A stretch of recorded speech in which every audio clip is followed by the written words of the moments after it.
আসসালামু আলাইকুম। আজকে আমাদের the brick manufacturing and clean establishment control act 2013 lecture 5। আজকের লেকচারে আমরা আলোচনা করব পূর্ববর্তী লেকচারে আমরা দেখেছিলাম লাইসেন্স সম্পর্কে, লাইসেন্স কিভাবে গ্রহণ অ্যাপ্রুভ করবে অথবা লাইসেন্স নেওয়ার পদ্ধতি সম্পর্কে। আহ, আজকের লেকচারে আমরা দেখব লাইসেন্স আর অ্যাপ্লিকেশন যদি ডিসঅ্যাপ্রুভ করে দেয় তখন কিভাবে সেই ডিসঅ্যাপ্রুভের এগেনস্টে এগ্রি পার্টি আপিল দায়ের করতে পারে সেটা, এবং সেকশন 11-তে দেখবো লাইসেন্স স্থগিত এবং বাতিলকরণের যে প্রসিডিউর গুলো আছে, কেন করতে হয়, কেন করবে, কিভাবে করবে, সেই বিষয়গুলো আসলে। তো সেকশন 10-এ প্রথমে বলছে কি, আপিল হোয়েন অ্যাপ্লিকেশন ইজ ডিসঅ্যাপ্রুভড। তো আমরা সেকশন 9-এ দেখলাম নির্ধারিত পদ্ধতিতে প্রেসক্রাইব ফি প্রদান করে, নির্ধারিত অ্যাপ্লিকেন্ট ফি অ্যাপ্লিকেশন ফি প্রদান করে কি ডেপুটি কমিশনারের কাছে অ্যাপ্লিকেশন দায়ের করবে অ্যাপ্লিকেন্ট ইট প্রস্তুত করার জন্য, ব্রিক ম্যানুফ্যাকচারিং এর জন্য। যদি উনি স্যাটিসফাইড হয় তবে লাইসেন্স প্রদান করবে, এবং যদি স্যাটিসফাইড না হন ডেপুটি কমিশনার, সেক্ষেত্রে কি আহ, উনি ডিসঅ্যাপ্রুভ করে দিতে পারেন অ্যাপ্লিকেশন।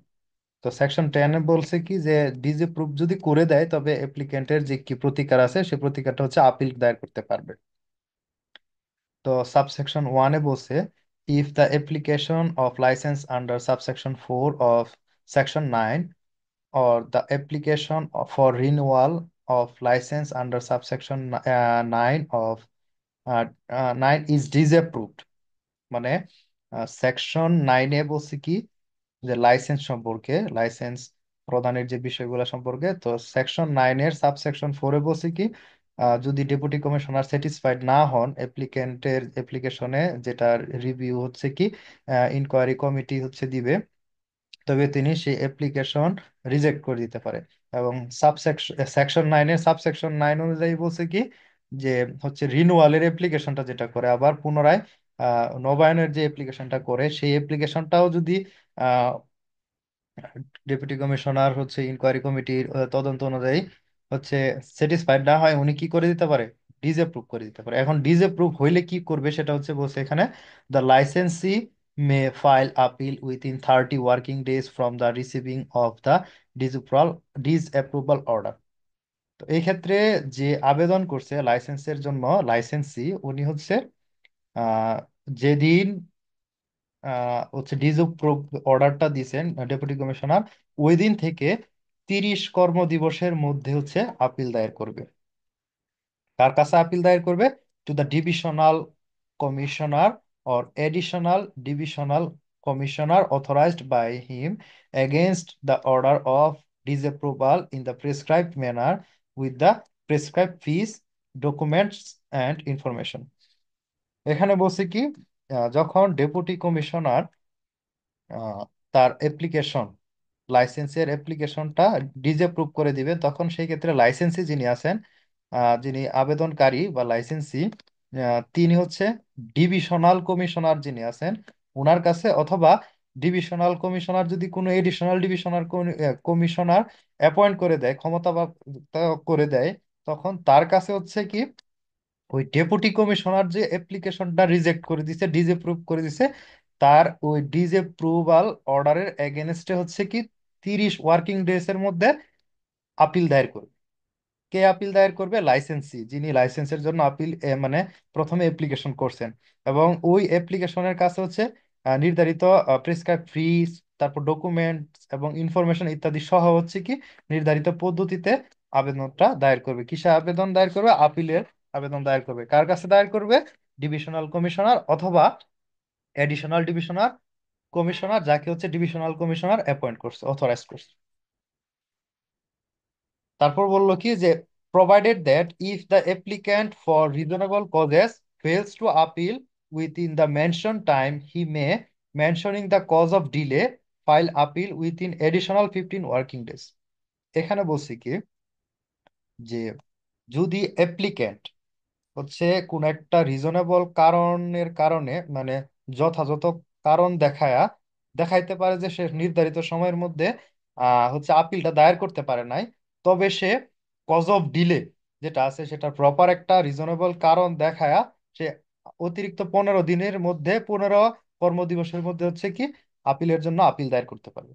তো প্রথমত আপিলের সাধারণ নিয়ম হচ্ছে কি, যেদিন হচ্ছে ডিসএপ্রুভাল অর্ডারটা দিছে, ওই ডিসএপ্রুভাল অর্ডারটা দেওয়ার বা পাওয়ার 30 কর্মদিবসের মধ্যে হচ্ছে কি ডিভিশনাল কমিশনারের কাছে হচ্ছে আপিল দায়ের করতে হবে। হ্যাঁ, যদি হচ্ছে আপিলকারী বা হচ্ছে অ্যাপ্লিক্যান্ট বা লাইসেন্সি ওই নির্দিষ্ট 30 ওয়ার্কিং ডেজ এর মধ্যে আপিল দায়ের করতে না পারে, তবে আপিল যে নির্দিষ্ট 30 দিনের মধ্যে দায়ের করতে পারছে না, এর একটা যথাযথ রিজনেবল কজ অফ ডিলে দেখায়া অতিরিক্ত 15 দিনের মধ্যে হচ্ছে কি আপিল দায়ের করতে পারবে। সাবসেকশন 2 তে বলছে কি, the divisional commissioner may, if the appeal is filed, call for necessary documents, files or informations from the concern deputy commissioner, and he shall, after giving opportunity of being heard to the appellant, give a decision after disposal of appeal in a prescribed manner within 90 days, 90 working days। তখন ওই যখন হচ্ছে নির্দিষ্ট একটা সময়ের মধ্যে যখন licensee তার আপিল দায়ের করবে ডিভিশনাল কমিশনারের কাছে, তো আপিলটা পাওয়ার পর ডিভিশনাল কমিশনার ওই আপিলের সাথে রিলেটেড যত প্রকারের প্রয়োজনীয় ডকুমেন্টস আছে, ফাইল আছে, ইনফরমেশন আছে, প্রেসক্রাইব ফ্রি আছে ইত্যাদি সকল কিছু ডেপুটি কমিশনারের কাছ থেকে হচ্ছে কি চাইবে। চাইবে এবং হচ্ছে উভয় পক্ষকে শোনার সুযোগ দিবে, বলার সুযোগ দিবে। উভয় পক্ষে উভয় পক্ষকে শুনে পরবর্তীতে হচ্ছে আপিলটা নিষ্পত্তি করবেন হচ্ছে ডিভিশনাল কমিশনার। কত দিনের মধ্যে আপিল নিষ্পত্তি করবেন? 30 দিনের মধ্যে হচ্ছে কি 30 কর্মদিবসের মধ্যে আপিলটা নিষ্পত্তি করবেন। এখন আপিল নিষ্পত্তি করার জন্য কত সময় দেওয়া বলে দেওয়া হয়েছে যে ডিভিশনাল কমিশনার সকল কিছু, সকল এভিডেন্স, সকল ডকুমেন্টস, ইনফরমেশন পাওয়ার পর, উভয় পক্ষকে শোনার পর হচ্ছে আপিলটা নিষ্পত্তি করবেন 30 কর্মদিবসের মধ্যে। Decision given under subsection 2 shall be regarded as conclusive। এবং এই যে ডিভিশনাল কমিশনার যে ডিসিশনটা দিবেন, আপিল নিষ্পত্তি করে যে ডিসিশনটা দিবেন, সেটা হচ্ছে কি কনক্লুসিভ একটা ডিসিশন, এবং এর এই ডিসিশনের উপর আর কোনো প্রকারের কোনো কথা থাকবে না, এবং সেটা হচ্ছে কি কনক্লুসিভ একটা ডিসিশন হবে এবং সেটা চূড়ান্ত বলে গণ্য হবে, এবং এর উপরে আর কোনো কিছু বলার থাকবে না কোনো পার্টির।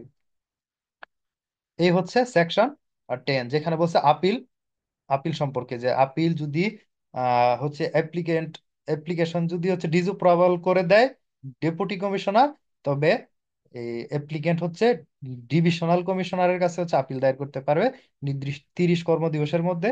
যদি 30 কর্মদিবসের মধ্যে না করতে পারে, তবে যথাযথ কারণ দেখায় অতিরিক্ত 15 কর্মদিবসের মধ্যে আপিল দায়ের করবে। এবং ডিভিশনাল কমিশনার সকল প্রকারের তথ্য, ডকুমেন্টস, ফাইলস, ইনফরমেশন যাচাই বাছাই করে উভয় পক্ষকে শুনে 90 কর্মদিবসের মধ্যে হচ্ছে আপিলটা নিষ্পত্তি করে দিবে। এবং সেই আপিল যে নিষ্পত্তি করে দিবেন ডিভিশনাল কমিশনার, সেটা হচ্ছে চূড়ান্ত বলে গণ্য হবে। এখন আমরা দেখবো সেকশন 11। সেকশন 11-এ বলছে কি, suspension and cancellation of licence. Licence স্থগিত এবং বাতিলকরণ পদ্ধতি সম্পর্কে দেখবো আমরা। হ্যাঁ, the deputy commissioner may immediately suspend the validity of person's license for a period of not exceeding 90 days for the following reasons, and issue a direction to suspend the operation of the brick clean temporarily and cancel the license or close the brick clean's activities after giving a reasonable opportunity of being heard within the specific time to the owner of the brick clean namely। মানে বললো কি এখানে, যে যদি কোনো ব্যক্তি লাইসেন্সের কোনো শর্ত ভঙ্গ করে, তবে এই আইনের অধীন শাস্তিযোগ্য কোনো অপরাধ, অথবা যদি কোনো ব্যক্তি যদি লাইসেন্সের কোনো শর্ত ভঙ্গ করে অথবা এই আইনের অধীন কোনো অপরাধ করে, শাস্তিযোগ্য অপরাধ করে, তাহলে এই যে জেলা প্রশাসক যিনি আছেন, divisional commissioner, sorry deputy commissioner যিনি আছেন, ওই ডেপুটি কমিশনার করবেন কি, ওই ব্যক্তি লাইসেন্সের কার্যকারিতা সর্বোচ্চ 90 দিনের জন্য স্থগিত করার আদেশ দিতে পারে। সর্বোচ্চ 90 দিনের জন্য স্থগিত করার আদেশ দিতে পারে। কোন কোন কাজ করলে? এখানে breach of any condition of licence, যদি লাইসেন্সের কোনো কন্ডিশন সে ব্রিচ করে, committing committing of any offence punishable under this act, এই আইনের অধীন যদি কোনো শাস্তিযোগ্য কোনো কাজ করে এবং হচ্ছে environment and public health are threaten in the adjunct area due to the establishment of brick kiln, এই ইটের ভাটার কারণে যদি হচ্ছে আশেপাশের মানুষের স্বাস্থ্য, পাবলিক হেলথ হচ্ছে হুমকির মধ্যে পড়ে, তবে হচ্ছে ডেপুটি কমিশনার ওই ব্যক্তির লাইসেন্স এর ভ্যালিডিটি 90 দিনের, সর্বোচ্চ 90 দিনের মতো হচ্ছে কি করতে পারে, স্থগিত করতে পারে, সাসপেন্ড করতে পারে,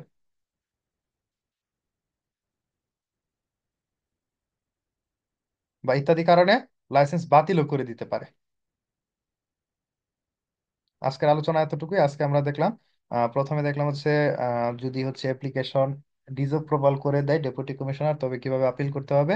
এবং পরবর্তী সেকশন 11-তে দেখলাম হচ্ছে কি, যে ওই যদি ডেপুটি কমিশনার যদি দেখেন যে ব্রিক ম্যানুফ্যাকচারিং কোম্পানি এই আইনের অধীন কোনো প্রকারের লাইসেন্স গ্রহণের জন্য যে কন্ডিশন আছে, সেই কন্ডিশনগুলো যদি সে ব্রিচ করে, অথবা হচ্ছে এই আইনের অধীন শাস্তিযোগ্য যদি কোনো অপরাধ করে, অথবা এই আইনের অধীন যদি পাবলিক হেলথ এর ঝুঁকি সম্পন্ন কোনো কাজ করে, তবে হচ্ছে ডেপুটি কমিশনার ওই ব্যক্তির লাইসেন্স, ওই মালিকের লাইসেন্স হচ্ছে 90 দিনের, সর্বোচ্চ 90 দিনের মধ্যে হচ্ছে কি করতে পারে,